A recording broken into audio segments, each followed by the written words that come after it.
Hi friends, சாஸ்திரமும் சமையலும் நம்ம சேனலை சப்ஸ்கிரைப் பண்ணிக்கோங்க. கிராமத்து ஸ்டைலில் நம்ம வந்து ஒரு காளான் கிரேவி ஒன்று பண்ணிக்கலாங்க. ரொம்ப சிம்பிளாக இருந்தாலும் ரொம்ப சுவையாக இருக்குங்க. இதை வந்து காளானை நல்லா க்ளீன் பண்ணி கட் பண்ணி எடுத்து வச்சுக்கலாம். ஊரில் எல்லாம் மழை பெஞ்சிச்சுனாக்க அப்போ வந்து நிறைய ஒரு 1 வீக் ஆயிடுச்சு மழை பெஞ்சு முடிச்சிருச்சுனாக்க நிறைய காளான் கொண்டுட்டு வருவாங்க. எண்ணெயை காய வச்சு நல்லெண்ணெய் தான் ஊற்றிக்கணும். சோம்பு மல்லி 2 ஸ்பூன் போட்டு அதை வறுத்து அதில் வந்து பார்த்திங்கன்னா இஞ்சும் பூண்டும் வறுத்து தனியாக எடுத்து வச்சுக்கலாம்.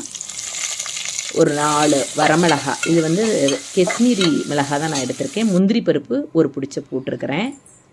திரும்பவும் அந்த மிச்ச எண்ணெய் இருக்கும், அதுலேயே பார்த்திங்கனாக்கா சின்ன வெங்காயம் பெரிய வெங்காயம் போட்டு தக்காளி போட்டு வணக்கிக்கலாம். நல்லா இதை வணக்கிட்டு இதை வந்து ஆறுனதுக்கப்புறமா அரைச்சிட்டு வந்துடலாம்.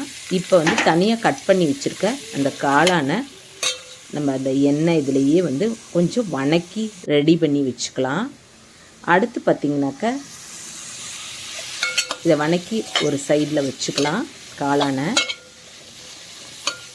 ஊர் சைட்லலாம் பெரிய பெரிய காளானாக இருக்கும், நல்லா கொடை மாதிரியே இருக்கும். திரும்பவும் கடாயில் பிரியாணிக்கு போடுற பட்டை கிராம்பு அன்னாசி முக்கு எல்லாம் போட்டு வெங்காயம் தக்காளி 2 பச்சை மிளகாய் கீரி போட்டுக்கோங்க. நான் பச்சை மிளகாய் இல்லைன்னு போடலை.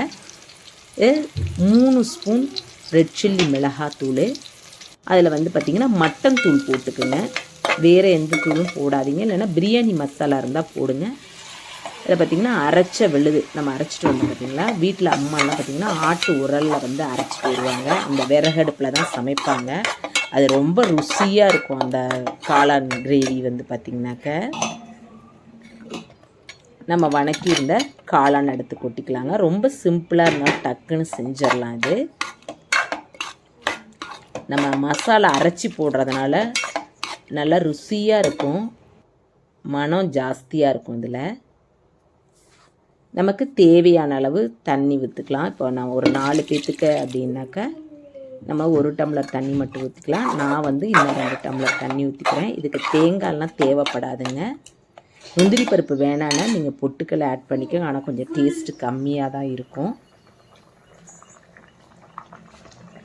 இப்போ ரெடி ஆயிடுச்சுங்க. நான் வந்து சப்பாத்தி செஞ்சுருக்கேன் காலையில்.